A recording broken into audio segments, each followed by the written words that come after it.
आप बिल्कुल सही कह रहे हैं, राजनीति ही नहीं हो रही है, एक तरीके से देशद्रोह हो रहा है। मैं इसको राजनीति से आगे ले जाना चाहूँगा क्योंकि ये राजनीति नहीं है। जो हुआ है कल, वो देशद्रोह की श्रेणी में आता है। इस प्रकार का जो कुत्सित प्रयास था ये प्रधानमंत्री के काफ़िले को रोकने का, और जिस तरीके से जो भी खबरें आ रही हैं, और अ, ऐसा लग रहा है कि पूरी योजना ये बनाई गई थी कि किसी तरीके से काफ़िले को रोकना है। उनके पास खबर भी पहुँच गई और उनकी मीटिंग को सफल नहीं होने देना है। उनकी रैली को सफल नहीं होने देना है किसी भी हालत में। तो पूरा एक लंबा-चौड़ा उनका वो कार्यक्रम था, उसके अंदर ये भी उसका एक पहलू था। तो ये पूरी तरह से ये कहा जाए कि राजनीति से आगे बढ़ गया है। जो कांग्रेस की घृणा, विशेष रूप से जो नेहरू गांधी परिवार की जो घृणा है प्रधानमंत्री नरेंद्र मोदी के प्रति, वो घृणा अब इस समय राजनीति से कहीं आगे बढ़ गई है। वो राष्ट्रद्रोह तक पहुंच गई है, और इस बात का एहसास सारे देश के लोगों को हो जाना चाहिए, क्योंकि कल जो हुआ उसमें कुछ भी हो सकता था। और जो मैं चर्चा कर रहा था इसके बारे में क्लब हाउस में, जो कुछ लोग थे जो जानकार थे, वहां जब बातचीत करने लगा, मैंने भी शुरू में सोचा कि एक तो बेसिक रणनीति इनकी ये थी कि उनको वहां जाने नहीं दें, ये दिखाएं सारी दुनिया को, देखिए पंजाब के लोग और पंजाब के किसान प्रधानमंत्री को नहीं पसंद करते हैं। तो ये एक मुझे लगा था शुरू शुरू में कि ये इनका प्रयास था। लेकिन जब और भी सारे पहलुओं को देखना मैंने शुरू किया तो मुझे लगा कि ये तो बहुत ही भयंकर स्थिति थी। प्रधानमंत्री वहां उस फ्लाईओवर के ऊपर एक सिटिंग डक थे, कुछ भी हो सकता था। और ये, और जिस तरीके से उसको अभी भी एक स्वरूप देने की बात चल रही है सोशल मीडिया में, जो कांग्रेस के ये जो पक्षधर हैं, और मीडिया के अंदर भी जो स्वरूप देने की बात चल रही है कि अरे क्या बड़ी बात हो गई, काफिला थोड़ी देर के लिए रुक ही तो गया। ये भी एक षड्यंत्र का हिस्सा है और इसको बर्दाश्त नहीं किया जा सकता। ये देश का अपमान हुआ है, और प्रधानमंत्री को बार बार अपमानित करने का ये जो काम ये कर रहे हैं कांग्रेस के लोग, उसका प्रत्युत्तर देश की जनता को ही नहीं देना पड़ेगा, लोगों को सड़क पे उतर कर उसका प्रत्युत्तर देना पड़ेगा। और मेरे दृष्टिकोण से अगर लोग जाके कांग्रेस के सारे ऑफिस को घेर लें, और जो ये राहुल गांधी, ये सारे लोग हैं, इन लोगों को घरों से नहीं निकलने दें, वो भी कम ही होगा, क्योंकि पूरी तरह से राष्ट्रद्रोह की स्थिति बना दिया है कांग्रेस ने, जहां जहां भी ये सत्ता में है वहां। और तो और जो रीजनल सैट्रैप्स हैं, वो जिस रास्ते पे, जिस मार्ग पे चल रहे हैं, वो देश को तोड़ने के मार्ग पे चल रहे हैं, चाहे वो ममता बनर्जी हो, चाहे वो स्टालिन हो, चाहे वो केसीआर हो तेलंगाना के अंदर, ये सारे लोग देश को तोड़ने के रास्ते पे चल रहे हैं, और इनको, इस देश की जनता को एक जबरदस्त और तगड़ा जवाब देना होगा। मेरी अपनी ये निश्चित मेरा मत है कि ये राष्ट्रद्रोह की स्थिति ये लोग पैदा कर रहे हैं, और इसके लिए हमारा संविधान नहीं बना था, और इसीलिए संविधान के सारे जो कुछ भी संविधान के हमारे क्लॉजेस हैं, उनका इस्तेमाल करते हुए इन सारे लोगों को रोकना होगा। मैं नहीं मानता कि ममता बनर्जी जो है अनजान है, वो भी संविधान के बारे में जानती हैं, लेकिन जो बंगाल में हो रहा है, और जो और लोकतंत्र को पूरी तरह से खत्म और ध्वस्त करने का प्रयास किया जा रहा है। आज स्थिति यह पैदा की जा रही है, बंगाल वाली स्थिति पंजाब में पैदा करने की कोशिश की जा रही है। हमारे प्रधानमंत्री बहुत बड़े फेडरलिस्ट हैं, मैं जानता हूं, वो फेडरलिस्ट की एक बीमारी की तरह हो गया है, ऐसा मुझे लगता है। लेकिन जो वहां हो रहा है, जो हुआ है, वो लोकतंत्र की हत्या हो रही है। हर जगह लोगों का फ्रेंचाइज, लोगों को डिसफ्रेंचाइज किया जा रहा है। ये सबसे बड़ी विचित्र स्थिति है कि लोगों को वोट देने का अधिकार उनसे छीनने का प्रयास किया जा रहा है इन गुंडों और बदमाशों द्वारा। और इसके विरोध में अगर एक बहुत जबरदस्त प्रत्युत्तर सरकार की तरफ से नहीं मिलता है, तो ये हमारे देश के लिए दुर्भाग्य की बात होगी। और कल भी मैंने, उस दिन बातचीत हो रही थी दूसरे विषय पे, तो मैंने उस समय कहा था कि फेस द ब्रूट, ये स्वामी विवेकानंद कह के गए हैं, तो इन सारे ब्रूट्स को फेस करना पड़ेगा। आज देखिए बंगाल के अंदर शुभ्रो ज्योति घोष करके कार्यकर्ता को, बीजेपी के कार्यकर्ता को मारकर टांग दिया टीएमसी के लोगों ने, और बीजेपी के लोगों को पूरे देश को बंद कर देना चाहिए था इसके ऊपर, लेकिन इन लोगों ने नहीं किया। तो इनकी जो आक्रमणीयता है वो देश की आक्रमणीयता होती जा रही है, और ये स्वीकार्य नहीं है। ये मेरी अपनी धारणा है संजय जी। ये राजनीति से आगे जा चुकी है बात, ये राजनीति नहीं हो रही है, राष्ट्रद्रोह हो रहा है। बिल्कुल आपसे सहमत हूँ। ये राजनीति नहीं हो रही है, राष्ट्रद्रोह हो रहा है। ये राजनीति और राष्ट्रनीति की जो बात है वहाँ से आगे बढ़ गई, ये राष्ट्रद्रोह तक पहुँच चुकी है निश्चित रूप से। क्योंकि कल जो मैंने देखा, और चूँकि मैं इस प्रकार के जो प्रोटोकॉल्स हैं उसमें मैंने बहुत लंबा समय निकाला है और देखा है, और उसमें कोई भी ऐसा कार्य नहीं होता जो पहले से उसका रिहर्सल न किया गया हो। आप ये देखिए कि प्राइम मिनिस्टर की जो कारकेड होती है, और ये प्रोग्राम जो था ये काफ़ी पहले से दिया हुआ है, ऐसा नहीं है कि अचानक एकदम से दे दिया गया हो। तो उसके लिए जो उनकी कारकेड जाती है, उस कारकेड का लगातार रिहर्सल होता है और एक फाइनल रिहर्सल होता है 2 दिन पहले। और ना केवल जो मेन रूट है उसका रिहर्सल होता है, उसके अलावा जो कंटिंजेंसी रूट है, अल्टरनेटिव रूट है, 2-3 रूट्स बनाए जाते हैं और उनका सबका रिहर्सल होता है। उनको सबको सैनिटाइज़ किया जाता है, क्योंकि आपको पता नहीं रहता कि क्या स्थिति बने और अचानक कोई रूट चेंज करना पड़ा। डाइवर्शन रूट्स, कंटिंजेंसी रूट्स, सारे के सारे जो हैं वो प्लानिंग करके, और ये पूरा जो ब्लू बुक होती है एक प्रेज़िडेंट प्राइम मिनिस्टर के विज़िट्स की, अ, और अब तो एसपीजी है प्राइम मिनिस्टर के लिए, वो अपने अलग से वो पूरी की पूरी ब्लू बुक अब रिवाइज़ हो गई है। तो उसमें ये सारी चीज़ें जो हैं एक-एक बिल्कुल माइन्यूट से माइन्यूट, सूक्ष्म से सूक्ष्म, वो सब उसमें विस्तृत होती है। और मैं तो 35 साल तो मैंने सिविल सर्विसेज़ में बिताए। मैं तो पहली बार ऐसा देख रहा हूँ। पहली बार ऐसा देख रहा हूँ कि इस प्रकार की चूक हुई हो, और यह बिना पुलिस की इसमें अकर्मण्यता और अक्षमता का प्रश्न नहीं है। आप सही कह रहे हैं कि यह पूरी तरह से लिप्तता का प्रश्न लग रहा है मुझे।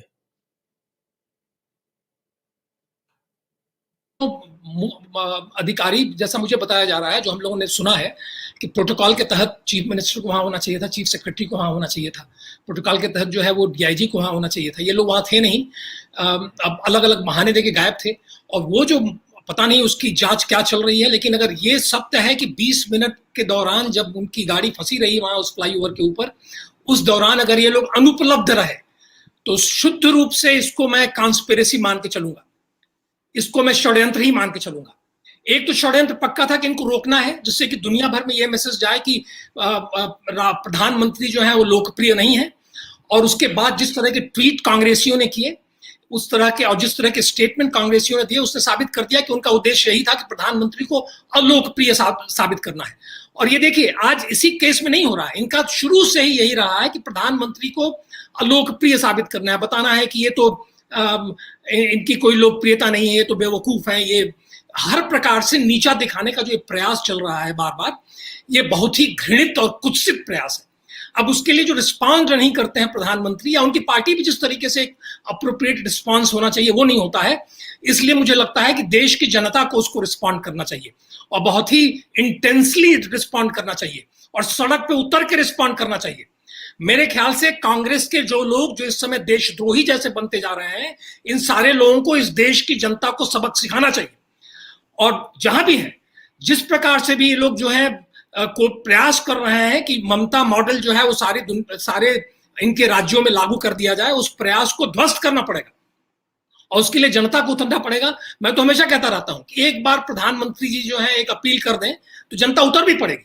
और ये नहीं एहसास हो रहा है अभी राहुल गांधी को, फटर फटर ये लोग बोलते रहते हैं और ये सुरजेवाला वगैरह बकवास स्टेटमेंट देते रहते हैं, और ये चन्नी वगैरह, इन लोगों को पता नहीं है कि वो स्थिति भी आ जाएगी एक दिन। और जब वो स्थिति आ जाएगी तो ये देश इसके लिए भी तैयार है कि आज गृह युद्ध कर रहा है तो कोई कर ले गृह युद्ध, देश तैयार है उसके लिए। और जब वो होगा तो सब कुछ सफाया होगा उसमें।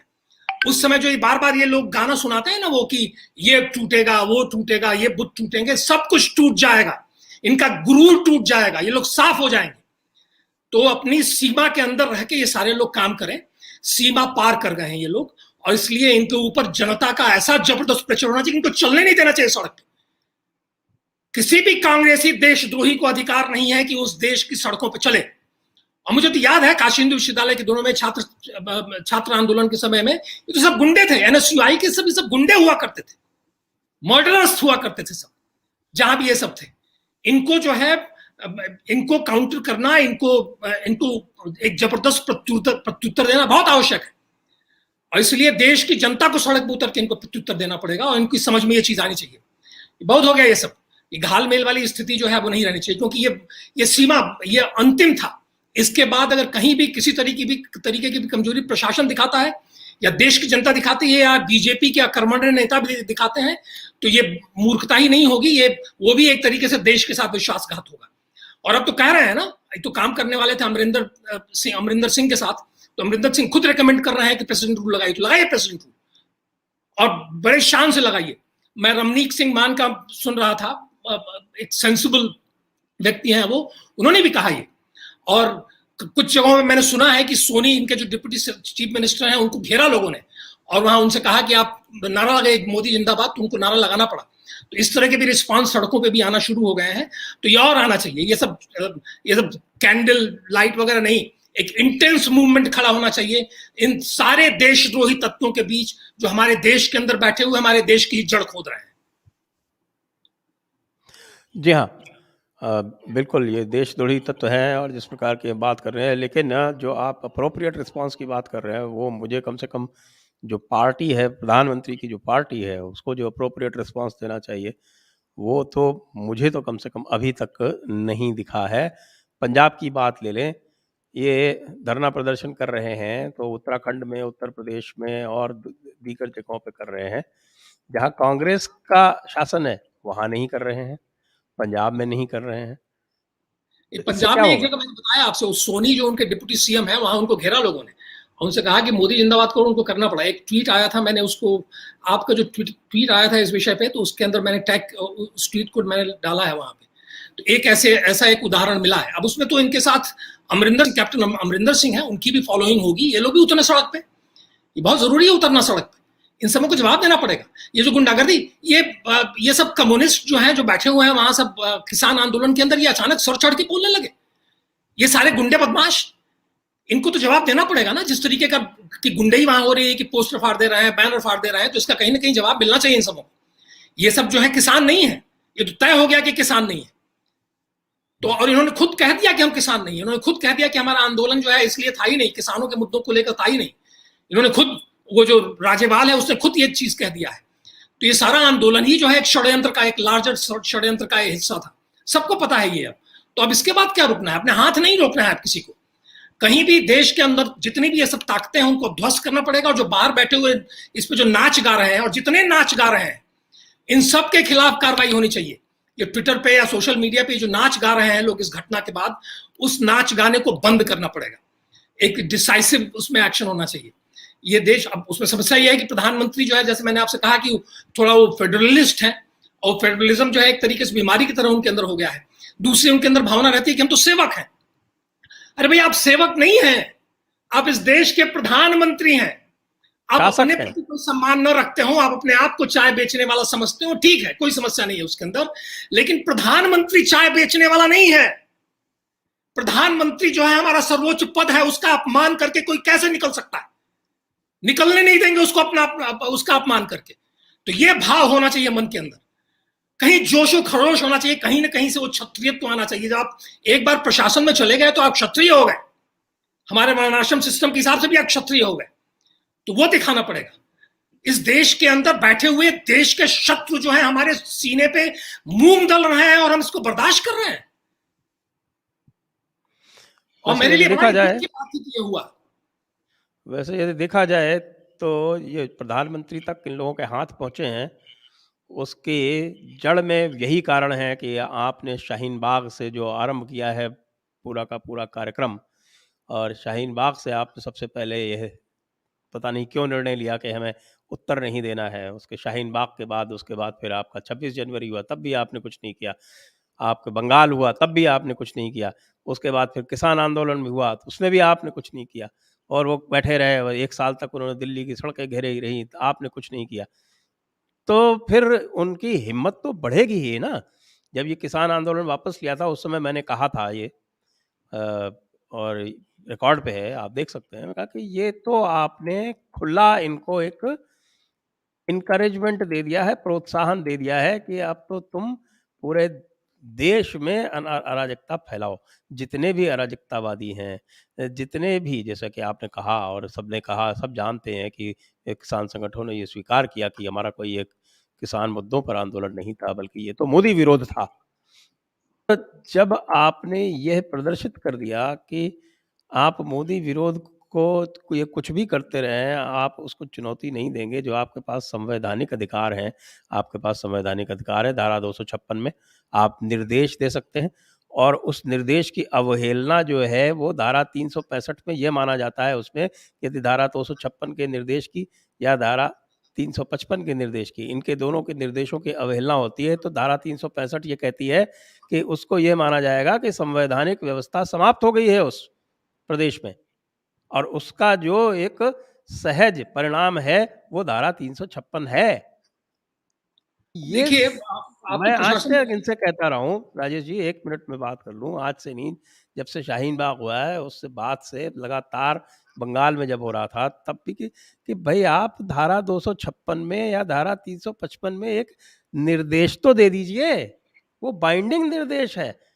आप उसका उपयोग ही नहीं करेंगे तो फिर क्या होगा? नहीं, देखिए आप तो प्रशासन में रहे हैं। प्रशासन जो है, एक तो कानून व्यवस्था और जो कुछ भी कानून के हिसाब से कुछ काम होते हैं, लेकिन जब आपको एक्चुअली जब फील्ड में जाके किसी चीज़ को मैनेज करना पड़ता है तो उसके अलग अलग दूसरे पहलू हो जाते हैं, प्रशासनिक पहलू हो जाते हैं। तो पहली चीज़ कहीं भी, और मैं भी थोड़ा बहुत प्रशासन में रहा हूँ, एक जनरल मैनेजर के तौर पे, यहाँ एक अम्यूजमेंट पार्क है वहाँ पे, तो उसके आधार पर मैं आपसे कह सकता हूँ कि कहीं भी किसी जगह भी अगर कहीं कोई चीज़ ऐसे उभर रही है तो उसको उसी पॉइंट पे उसको रोकना पड़ता है। वो जो है इफेक्टिव कंट्रोल ऐसे ही आप करते हैं इन सारी चीज़ों पे। अगर आप वो नहीं कर पाते हैं, उस चीज़ को अगर उभरने देते हैं, बढ़ने देते हैं, तो फिर वो चीज़ें बदतर होती जाती हैं, फिर वो चीज़ें आपके कंट्रोल से बाहर चली जाएंगी। तो अगर 1-2 आदमी हैं उनको आपने उठा के रख लिया, अगर आपने प्रिवेंटिव अरेस्ट में रख लिया, तो बड़े-बड़े आंदोलन इस तरह की स्ट्रेटजीज से प्रशासन ने खत्म किए हैं। तो यहाँ तो मैं देख रहा था कि आंदोलन इनका चल रहा है किसानों का, 10 लोग बैठे हुए हैं सड़क के ऊपर और प्रशासन, पुलिस के लोग वहां खड़े हुए हैं, देख रहे हैं, वो 10 लोगों ने रोका हुआ है, ट्रैफिक 4 घंटे के लिए रुका हुआ है। नहीं, ये तो पहली बार मैं देख रहा हूं कि इस तरीके का प्रशासनिक उदारता मैं पहली बार देख रहा था कि 10 लोग लाइन लगा के बैठ गए हैं वहां, आप उनको उठा के अपनी गाड़ी में बंद करके अपने किसी पुलिस थाने पे ले जाके कुछ केस वेस दर्ज करके उनको छोड़ देते, लेकिन वो तक नहीं कर रहे थे ये लोग। तो ये कहां से, ये प्रशासनिक उदारता का क्या कारण है, ये मेरी समझ में नहीं आ रहा है। तो इसके लिए और मैं बता रहा हूं आपसे कि प्रशासन में एक तो आपको कानून का उपयोग करना है, जो भी कानून का उपयोग करना है, लेकिन जो कोई चीज जो ग्राउंड पे मैनेज करनी है उसकी एक अपनी स्ट्रेटजी होती है, और बेस्ट स्ट्रेटजी यही है कि जहां जिस चीज की शुरुआत हो रही है उसी पॉइंट पे जाके उसको रोको, और वो होता हुआ नहीं दिखा यहाँ। तो आपका जो शाहीन बाग वाला उदाहरण दे रहे हैं, और शाहीन बाग वाला उदाहरण तो पूरी तरह से जो कश्मीर की परिस्थिति थी धारा 370 हटने के बाद, उसको एक्सपैंड, जो बार मैं कहता हूं कि उसको जो कॉन्फ्लिक्ट जोन है उसको एक्सपैंड करने का खेल था वो पूरा का पूरा। अब इनकी आईबी को भी ये पता होना चाहिए, इनके इंटेलिजेंस डिपार्टमेंट और जो दोवल साहब हैं, एनएसए हैं, इन सारे लोगों को पता होना चाहिए कि वो खेल क्या था, क्योंकि जिस तरह के लोग उसके अंदर इन्वॉल्व थे, जिस तरह के पर्चे बांटे जा रहे थे, उसमें स्पष्ट था कि ये सब कुछ इनिशिएट किया जा रहा है कश्मीर से, और जो कश्मीर से जुड़े हुए जो जेएनयू में पढ़ रहे हैं, यहाँ जो कर रहे हैं अपना एक्टिविज्म जिनका चलता रहता है लगातार, इनका खेल चल रहा था। तो उसमें जब आपको ये पता था तो उसको आप रोक सकते थे, लेकिन आप उसे रोका नहीं, आपको लगा कि चलने दो। ये पता नहीं ये कहां से ये मानसिकता आ गई है, पहले तो ऐसे नहीं हुआ करती थी प्रशासन के अंदर ऐसी मानसिकता।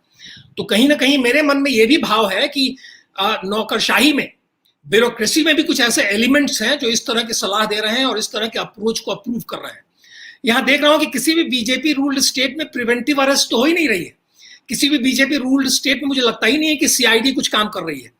मुझे याद है, मैं बनारस में पढ़ता था उदय प्रताप कॉलेज में, और जेपी मूवमेंट बनारस में जो है ज्यादातर वो उदय प्रताप कॉलेज की वजह से ही हुआ, और मैं बलिया में था, वहां से मुझे भेजा गया पढ़ने के लिए, मैंने एग्जाम वगैरह छोड़ दिया था, तो वहां पढ़ने के लिए गया, तो वहां भी उदय प्रताप कॉलेज एक पब्लिक स्कूल की तरह था, उसमें जेपी मूवमेंट वगैरह कोई प्रश्न नहीं पैदा होता था, लेकिन मेरे वहां होने की वजह से पूरा का पूरा Uday Pratap college JP movement में लग गया, तो उसके कारण हम लोग काला झंडा वगैरह दिखाने के लिए जाया करते थे। तो मैं आपको एक उदाहरण देता हूं कि वहां कचहरी है, वहां से हम लोगों ने बस पकड़ा कहीं किसी दूर एक गांव में, मुझे याद नहीं आ रहा उस गांव का नाम, वहां जाने के लिए, और वहां पे बहुगुणा की मीटिंग होने वाली थी। तो ये हम लोगों का कार्यक्रम ये था कि हम उनको काला झंडा दिखाएंगे। हम लोग बैठे जाके बस में, और मैं तो इंटरमीडिएट का विद्यार्थी था, एक उसमें डिग्री कॉलेज के भी स्टूडेंट थे हमारे साथ, उदय प्रताप डिग्री कॉलेज के, लेकिन मैं ही उस ग्रुप का एक तरीके से नेतृत्व कर रहा था। तो हम लोग बैठे बस के अंदर, और हमारे पीछे एक थोड़े से मुझसे ज्यादा उम्र के एक व्यक्ति जो है आके, नौजवान मेरे पीछे आके बैठे। तो मेरे मन में ये भाव आया कि ये कहीं ना कहीं शायद काशी हिंदू विश्वविद्यालय से आए हों, वो लोग ग्रेजुएट हैं तो हमसे थोड़ी उम्र में बड़े होते हैं, और देख के हमारी तरफ मुस्कुरा भी रहे थे। इसके बाद हम लोग वहाँ वेन्यू पे पहुंचे, और वहाँ जाके हम बैठे वहां और तय ये किया गया कि जैसे ही बहुगुणा बोलना शुरू करेंगे अपना काला झंडा निकाल कर हम लोग दिखाएंगे।